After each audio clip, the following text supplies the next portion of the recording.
अयोध्या में 12 साल की लड़की के साथ एक रेप की घटना सामने आई थी और ये मामला तब खुलासा हुआ था जब 12 जुलाई को लड़की के परिवार वालों ने थाने में एप्लीकेशन दिया और मुकदमा नहीं दर्ज हुआ। जब मामला एसपी तक पहुंचा तो एसपी के हस्तक्षेप के बाद मुकदमा दर्ज हुआ, लेकिन लड़की तब तक 2 महीने की प्रेग्नेंट हो चुकी थी।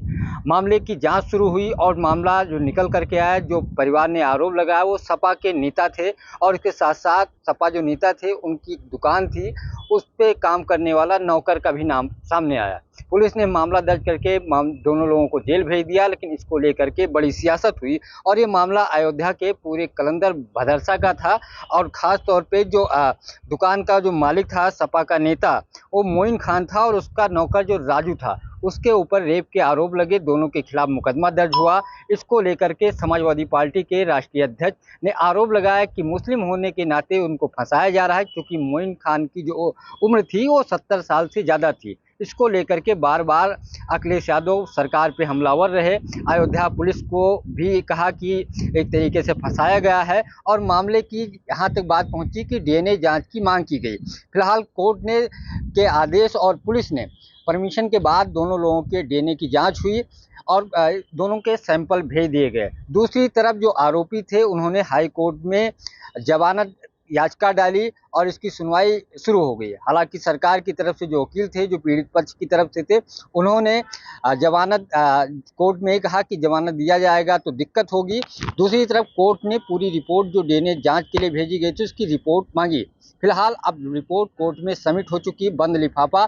आज जब मेरी बात इस केस को जो सरकार की तरफ से वकील हैं वो देख रहे थे, विनोद शाही, उनसे जब बातचीत हुई तो उन्होंने कहा डीएनए की रिपोर्ट आ गई है। डीएनए की रिपोर्ट में जो नौकर राजू था उसका डीएनए मिलान हुआ है, यानी उसका डीएनए मैच कर रहा है, जबकि जो दूसरा जो मुख्य आरोपी था, जो सपा का नेता था मोहित खान, उसका डीएनए मैच नहीं हुआ। लेकिन वकील ने ये भी कहा चूँकि कई अगर गैंग रेप की जैसी घटना होती तो एक ही लोगों का सैंपल मैच होता है और लड़की ने चूँकि रेप के आरोप लगाए थे तो इस बात की पुष्टि हो गई। जो लगातार जो आरोपी थे उनकी तरफ से ये कहा जा रहा था कि इस मामले में रेप जैसी घटना नहीं हुई, रेप नहीं किया गया है, तो इस बात की तस्दीक हो गई और जो उनका नौकर था उसका डीएनए सैंपल मैच हो गया।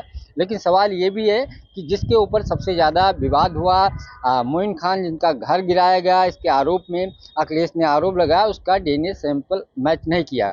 वकील का कहना ये भी है चूँकि जो नौकर था वो उसकी उम्र 20 साल थी, इस नाते उसका जो सैंपल है या डीएनए जो रिपोर्ट आई है वो मिलान में कोई दिक्कत नहीं होती है और इस नाते चीज़ें हुई है। दूसरी तरफ जहाँ तक बात आरोप की थी, चूँकि लड़की ने आरोप लगाया है और इस बात की पुष्टि हो गई चूँकि नौकर पर जो मिलान हुआ है, जो नौकर डीएनए गया था वो मिलान एक तरीके से स्पष्ट है और पुष्टि हो गई, तो ऐसे में रेप हुआ है और लड़की ने रेप का जो आरोप लगाया था वो एक तरीके से सही साबित हुआ है। फिलहाल आज आधे घंटे कोर्ट में सुनवाई हुई, उसके बाद अभी जमानत को लेकर के अब अगली तारीख कोर्ट की तरफ से दिया गया है, उस पर सुनवाई होगी।